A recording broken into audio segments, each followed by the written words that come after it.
அங்கண் மாஞாலத்து அரசர் அங்கண் மாஞாலத்து அரசர் அபிமான பங்கமாய் வந்து நின் பள்ளி கட்டீரே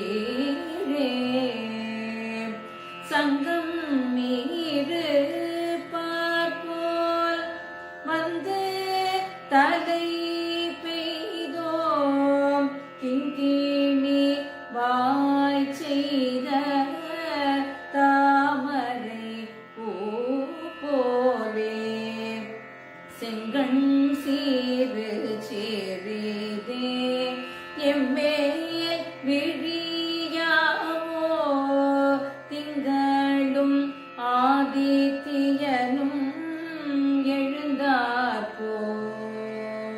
எழுந்தாற்போல் அங்கண் நீரண்டும் கொண்டு எங்கள் மேல் நோக்குதியேல் எங்கள் மேல் சாபம்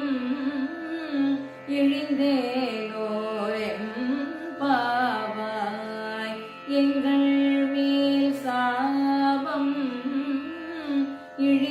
இழிந்தேலோரெம் பாவாய் அங்கண் மாஞாலத்து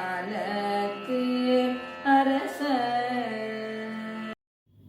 அங்கன்மா ஞாலத்து என்று தொடங்கும் இந்த பாசுரத்தில் தன் தோழிகளுடன் கண்ணனை துயில் எழுப்ப வந்த ஆண்டாள் கண்ணனிடம் மெதுமெதுவாக தன்னுடைய கருணை பார்வையை தங்கள் மீது வீசுமாறு கேட்டுக்கொள்கிறாள்.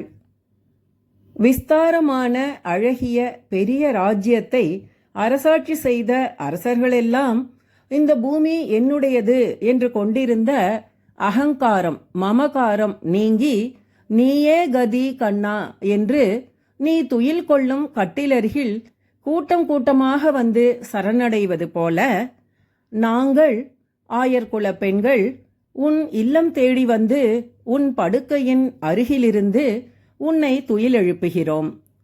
தண்டை கொலுசு போன்றவற்றில் இருக்கும் சதங்கை மணிகள் சிறிய வாயை திறந்து கிண்கிணி சப்தம் இடுவது போல தாமரை மலர் மொட்டு மெதுமெதுவாக மலர்வது போல நீ உன் கண்களை மெல்ல திறந்து உன் செவ்வரி ஓடிய கண்களால் எங்கள் மேல் உன் கருணையான பார்வையை கொடுக்கக்கூடாதா கண்ணா?